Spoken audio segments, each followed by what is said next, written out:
이사야 11장 우리가 읽었던 이 부분은 우리 믿는 성도들이 너무나 사랑하고 사모하는 그런 하나님의 말씀입니다. 왜 그렇습니까? 우리 구원자 되시는 예수 그리스도에 대한 예언이기 때문입니다. 그리고 이 은혜는 우리에게 지금 이미 시작되어졌고 또 부분적으로 우리가 누리고 있고 다시 오실 주님 그날이 되어지면 완전한 그날이 우리에게 주어질 것입니다. 이 소망 가운데 우리가 하루하루 살아가고 있는데 이 이사야서를 보면 계속 좀 헷갈립니다. 하나님께서 심판의 메시지를 또 선포하시다가 또 그 대적들까지도 심판하신다고 했다가 또 지금은 또 회복을 남은 자를 통해서 회복을 할 것이다. 그리고 그 남은 자를 통한 회복은 그 하나님께서 약속하신 메시아 그리스도를 통해서 이루어질 것이다. 이게 계속 반복되어집니다. 심판의 메시지 또 은혜의 메시지 구원의 메시지가 계속해서 반복되어집니다. 그건 무엇을 뜻할까요? 하나님이 어찌하든지 하나님의 뜻을 우리에게 좀 알아들을 수 있도록 이해할 수 있도록 계속해서 이 방면으로 저 방면으로 반복해서 말씀을 하신다는 겁니다. 근데 하나님의 안타까움은 뭡니까? 못 알아듣는다는 겁니다. 근데 더 안타까운 거는요, 알아들어도 모른 채 한다는 겁니다.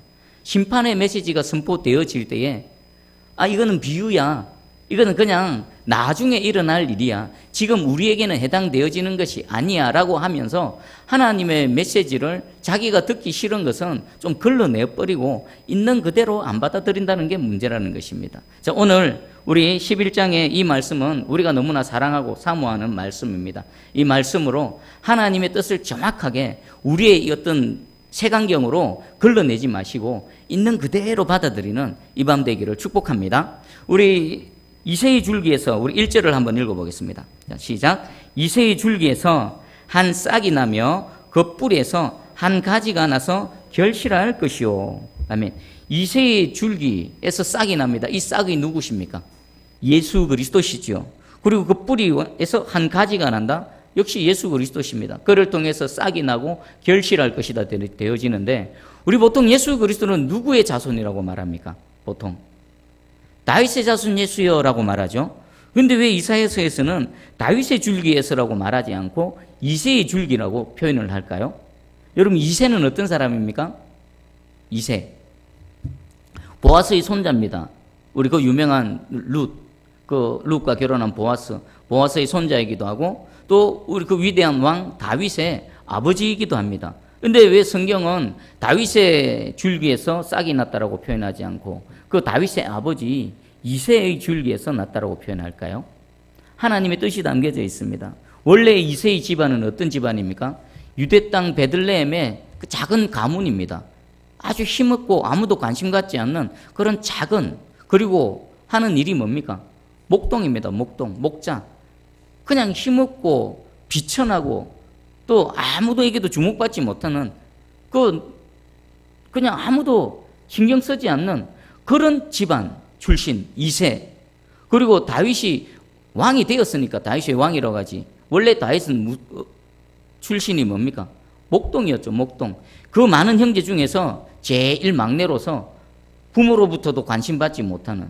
지금 칼빈 선생님께서는 이 부분을 어떻게 표현했냐면은 그 메시아의 출생의 가문의 비천함을 하나님께서 강조하시기 위해서 다윗의 줄기라 안 하시고 그 이새의 줄기라고 말씀하셨습니다. 자, 그리고 이 줄기라는 이 원래 원어의 뜻도 보면요, 줄기 그냥 나뭇가지의 줄기 하나가 아니고 원래의 뜻은 나무를 밑둥을 싹둥 잘라내고 나면 그 남아있는 밑둥 있죠.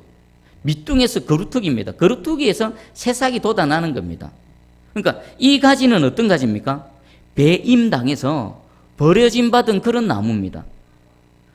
출신 성부도 미천하고 비천한 가문, 그것뿐만이 아니라 칼로 톱으로 배임을 당한 그런 마치 죽은 것 같은, 버림받은 것 같은 그런 거루터기에서 새싹이 돋아난다는 것입니다.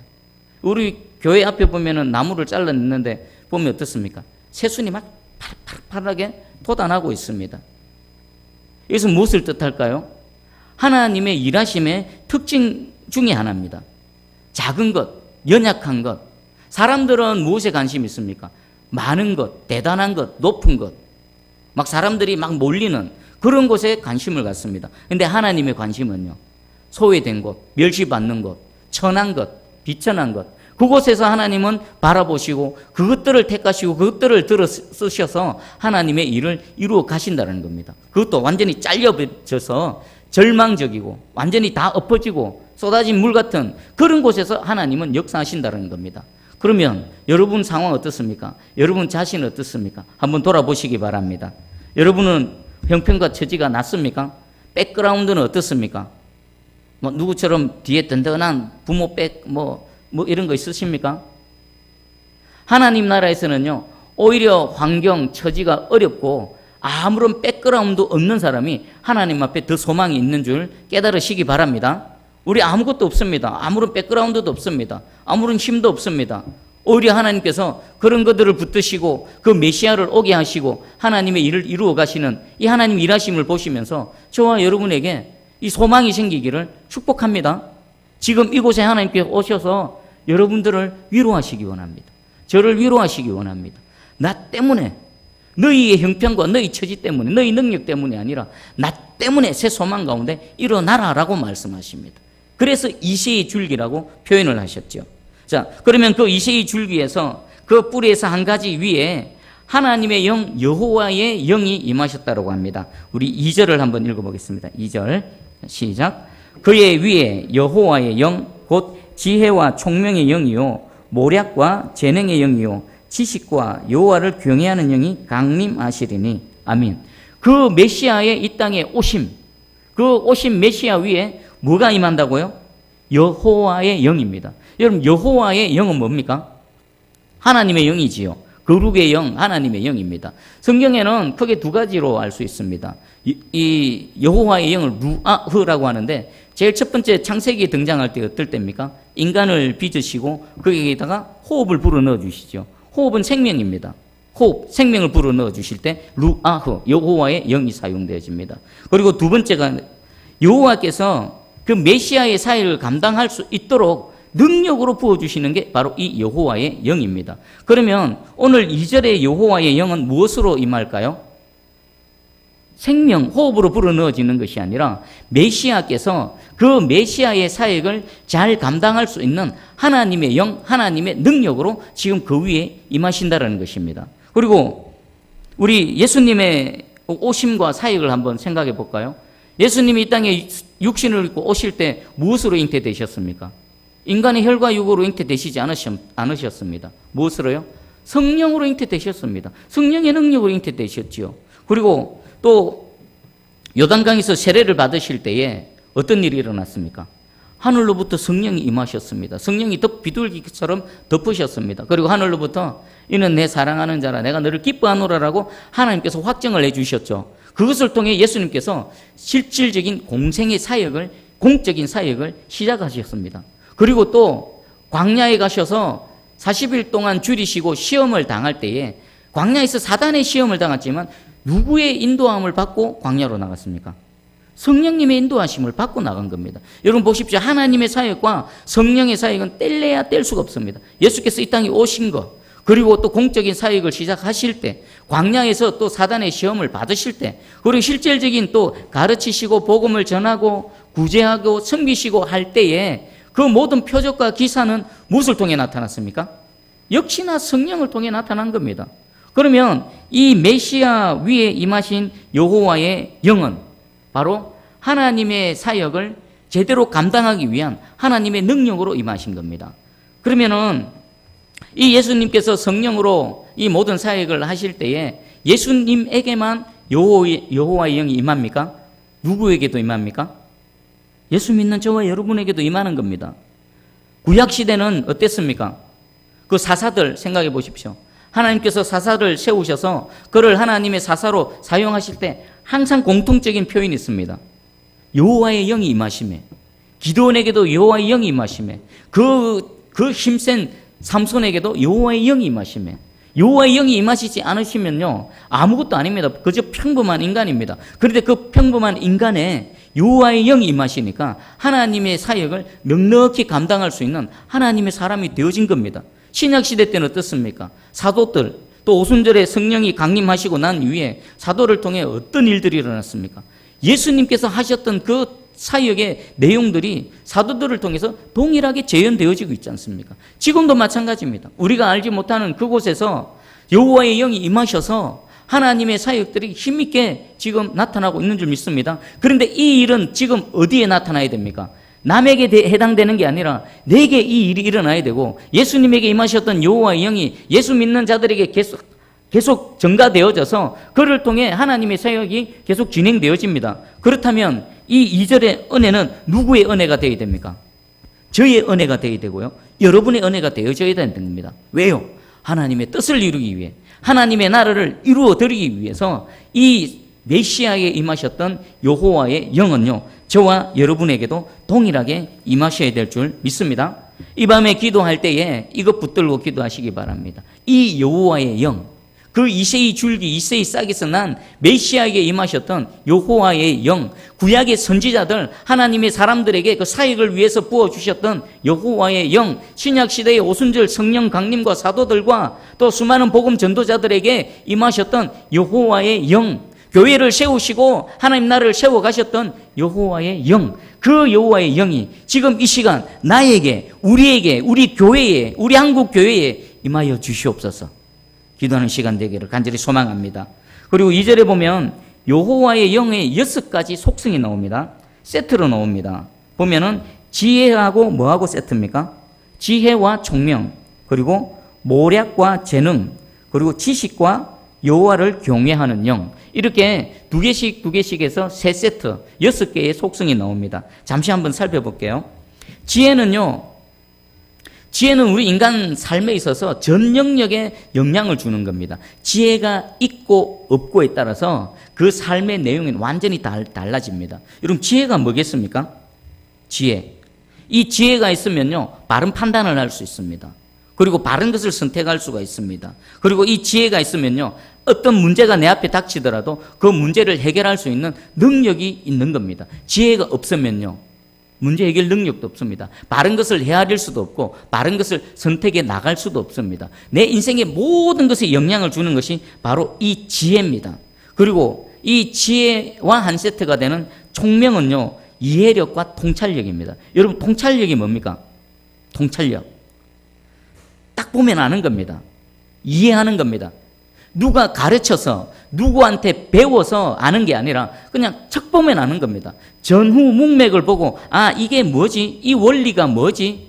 이것이 뭐지? 라고 그냥 알아버리는 거. 이게 총명입니다. 이 지혜와 관련되어 있는 거죠. 지혜가 있는 사람은 반드시 그것이 총명으로 나타나는 겁니다.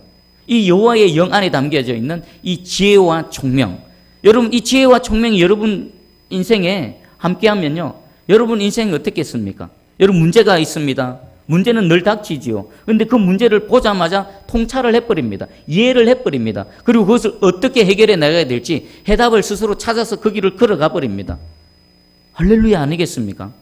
이 여호와의 영 안에 담겨져 있는 2가지 속성, 지혜와 총명의 영으로 충만해지시기를 축복합니다. 그리고 특별히 여러분 가정의 자녀들에게 이 은혜가 임하기를 기도하시기 바랍니다. 저는 생각날 때마다 지찬이 지휘를 두고 기도합니다. 하나님 지혜를 주시고 총명을 주시고 하나님 창조의 능력을 주시옵소서. 이 능력만 있으면요, 뭐 남들처럼 과외 안 받아도 좋은 환경에서 학문을 안 익혀도요, 하나님께서 그 은혜를 주셔서 넉넉하게 이기게 나게 하실 줄 알기 때문에 지혜 주시고 총명 주십시오라고 기도합니다. 여러분 자녀들, 여러분 손자 세대들에게 이 말씀 붙들고 기도하시기 바랍니다. 그리고 2번째 세트가 모략과 재능입니다. 이 모략은요, 다른 번역서에는 계략 또는 계획으로 되어 있습니다. 계획. 정책을, 이 모략은요, 어떤 사람들이 주로 많이 사용할까요? 모략. 참모들. 왕이 있으면 왕 옆에 참모진들이 있죠. 책략가들.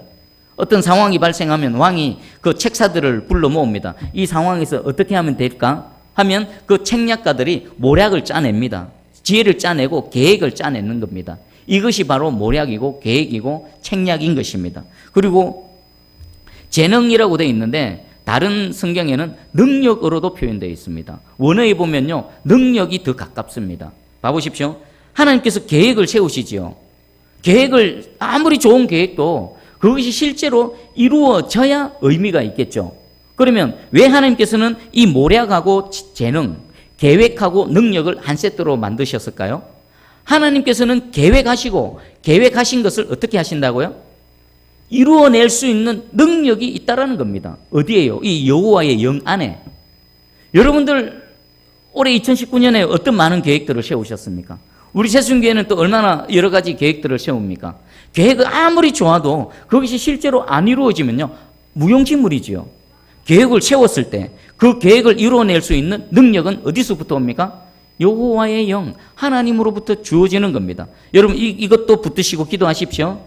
내게 이 책략을 주셔서, 모략을 주셔서 좋은 가장 최선의 계획을 세우게 해주시고, 그리고 그 계획을 실제로 이뤄낼 수 있는 하나님의 능력으로 함께 해주시옵소서. 할렐루야. 그리고 세 번째 세트입니다. 이것은 지식과 여호와를 경외하는 영입니다. 지식은 무엇이냐면 이론적이고 관념적인 그런 지식이 아니라 실질적으로 경험하고 체득을 통해서 아는 그런 지식인 겁니다. 예를 들면 요리를 배우고자 하는 사람이 있습니다. 우리가 요리를 배울 때 어떻게 배울 수 있습니까? 뭐 요즘은 인터넷에 막 다양한 레시피들이 등장하지요. 뭐 조미료는 얼마나 넣고 재료는 어떻게 하고 뭐 몇 도씨에서 물은 어떻게 넣고, 자, 레시피대로 만들면 맛이 날까요? 흉내는 낼 수 있습니다. 글 보고 책 보고 요리를 해보면요, 흉내는 낼 수 있지만 맛은 보장 못합니다. 그런데 요리를 배우기 위해서 직접 요리사 밑에 가서 욕 얻어 먹어가며 막 실패를 해가며 직접 요리를 하면서 요리를 배우면 어떻습니까?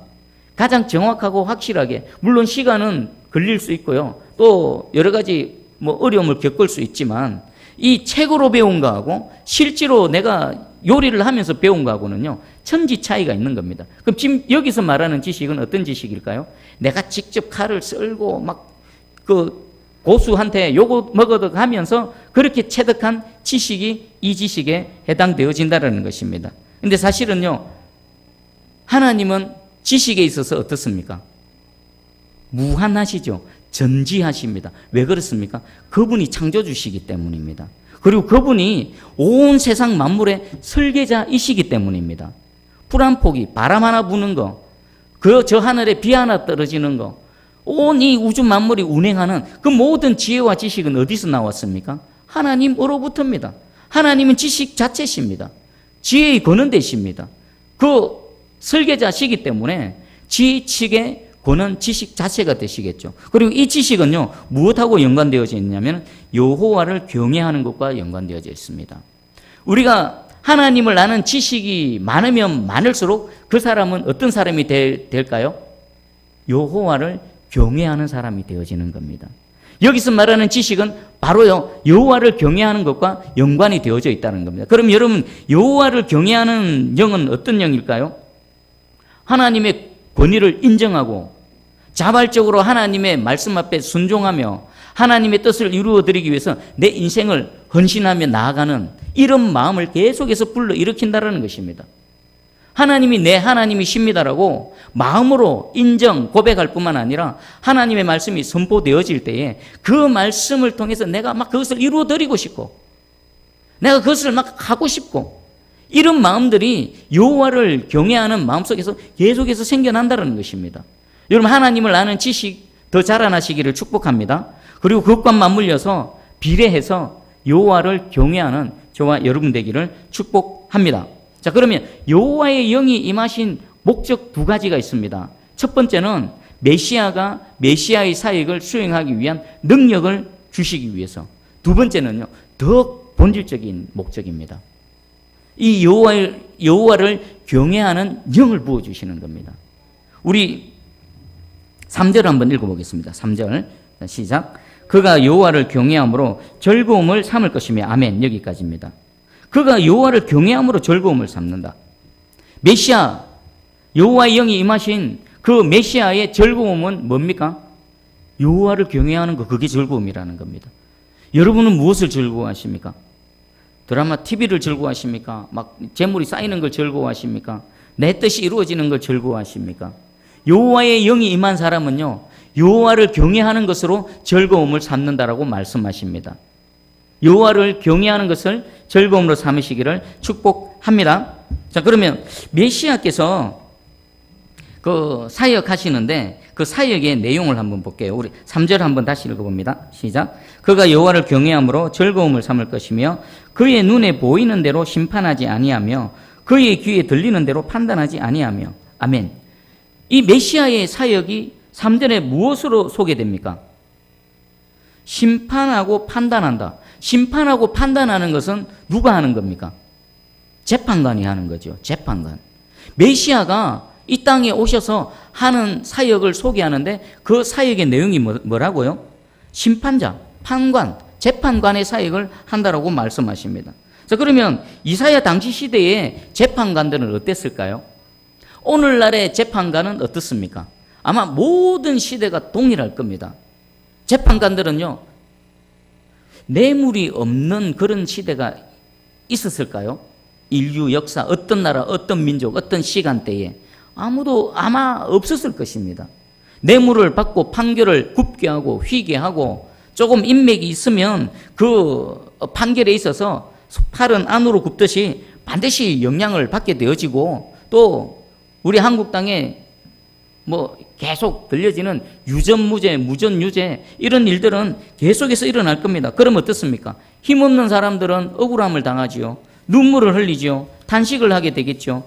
이사야 시대 때도요, 이런 일이, 이런 불의함이 가득했다는 겁니다. 여러분, 예수님 앞에 나온 그 부자 청년 있죠. 부자 청년을 성경에 어떻게 소개합니까?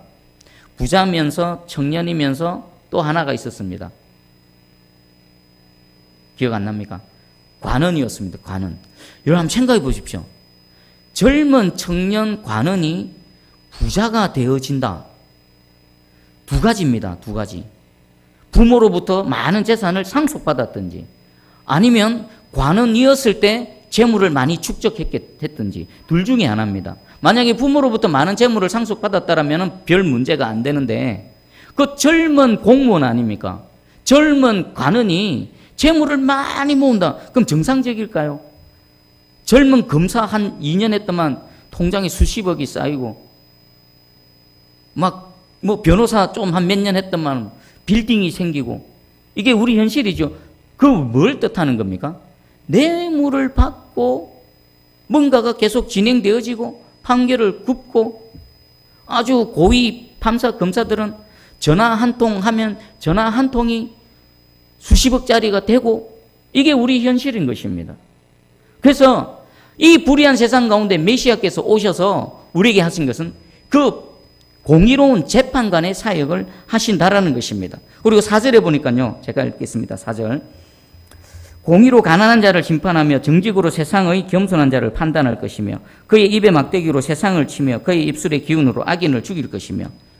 메시아께서 재판하시는 도구가 뭡니까? 통치 행위의 도구. 공의로 가난한 자를 심판한다. 공의.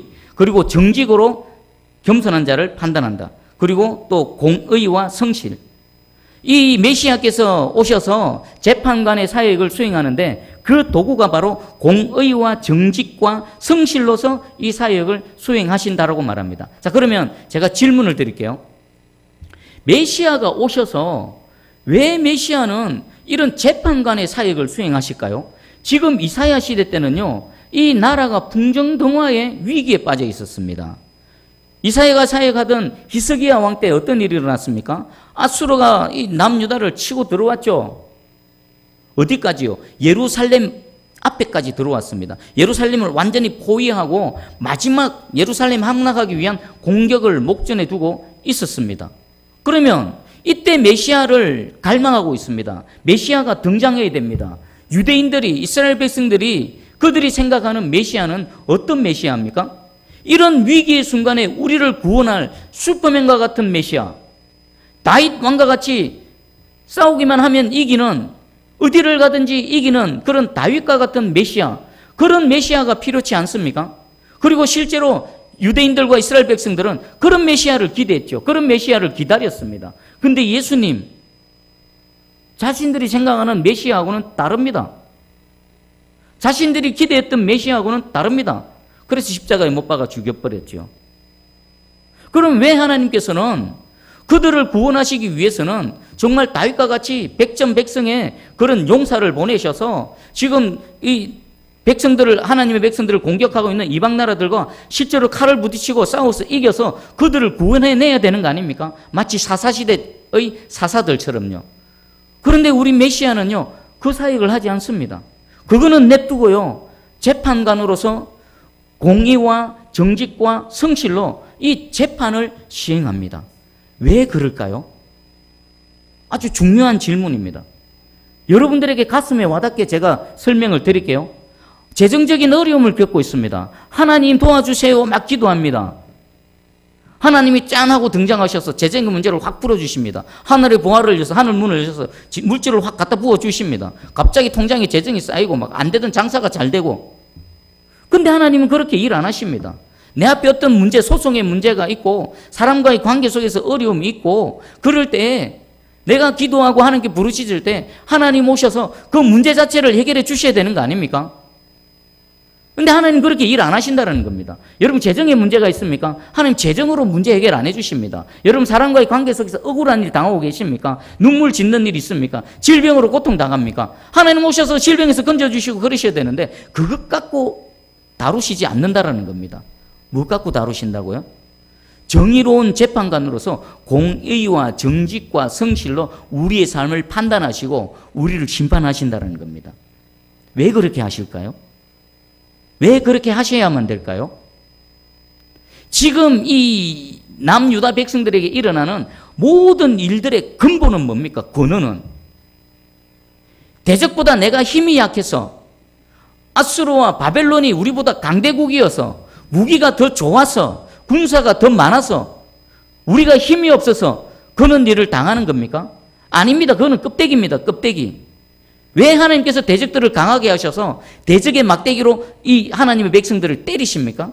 그들이 하나님 앞에 불의하거든요. 그들이 하나님을 배반했거든요. 그들이 하나님을 마음으로부터 몰아냈거든요. 그리고 하나님의 공의대로 살지 못하고 약한 자들을 압제하고 하나님의 법도를 무시하고 자신의 탐욕대로 권력을 남용하면서 살아가기 때문에 하나님께서 그들을 징계하시기 위해 심판하시기 위해 대적들을 일으키신 겁니다. 그럼 근본적인 건 뭡니까?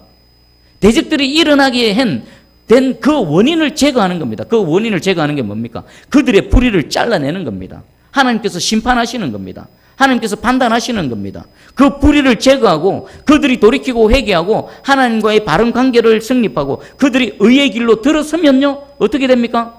대적들이 한 길로 왔다가 7길로 도망가는 일이 일어날 겁니다.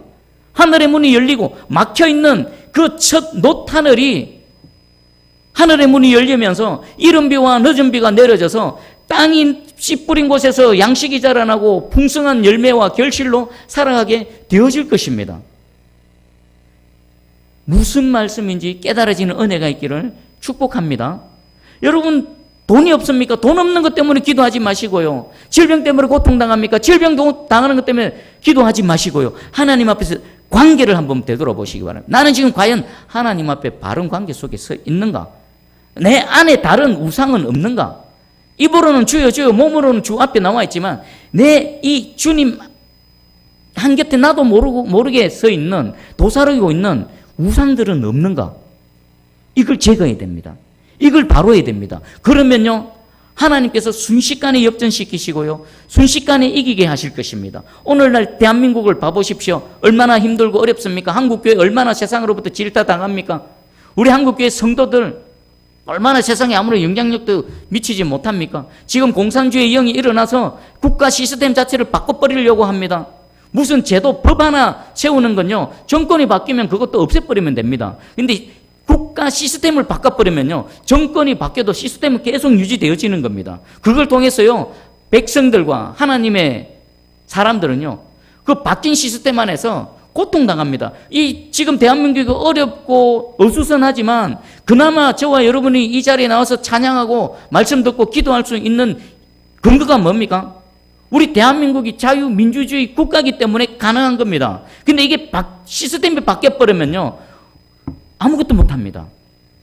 지금 우리가 그 기로에 놓여 있는 겁니다. 근데 왜 이런 일이 일어날까요? 왜 이런 일이? 나가서 그 공산주의자들과 맞짱뜨고 멱살 잡고 싸워서 될 일이 아닙니다. 어디 가야 됩니까?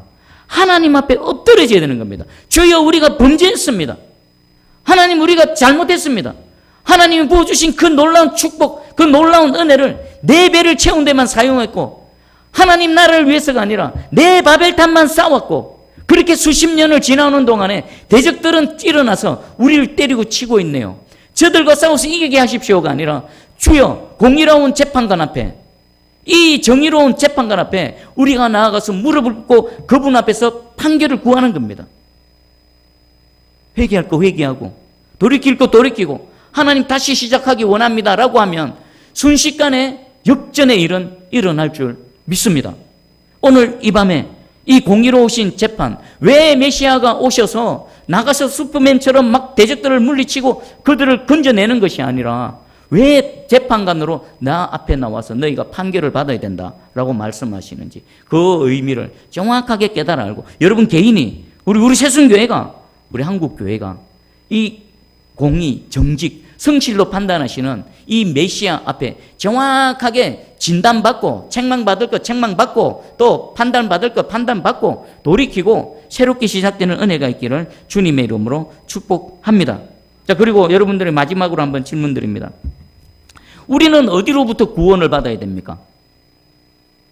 죄로부터 구원받아야 됩니다. 내 안에 있는 악으로부터 구원받아야 되는 겁니다. 내 안에 있는 우상숭배로부터 구원받아야 되는 겁니다. 다른 눈에 보이는 현상은요, 그냥 드러나는 여러 가지 정상일 뿐입니다. 그 핵심은 하나님과의 나와의 관계 속에 내 안에 진짜 예수 그리스도를 믿는가, 진짜 하나님만을 의지하고 있는가, 이것을 살펴보시기 바랍니다. 그리고 이 모든 일들은 무엇을 통해 이루어질까요? 여호와의 영이 임하시면요, 내 안에 하나님 여호와를 경외하는 영이 생겨나서요, 하나님 말씀을 깨달게 되어지고요, 하나님 말씀 앞에 무릎 꿇게 되어지고요, 하나님 뜻을 이루고 싶고요, 하나님 앞에 새롭게 시작하고자 하는 이런 열정이 일어날 줄 믿습니다. 이 밤에 여호와의 영이 우리 각자에게, 우리 새순교회 공동체에, 이 지금 예배드리고 기도해야 하는 모든 한국 교회 위에 이 여호와의 영이 임하셔서 그 공의로우신 재판관 앞에서 재판받고 새롭게 시작하는 우리 모두 되기를 주님의 이름으로 축복합니다. 아멘.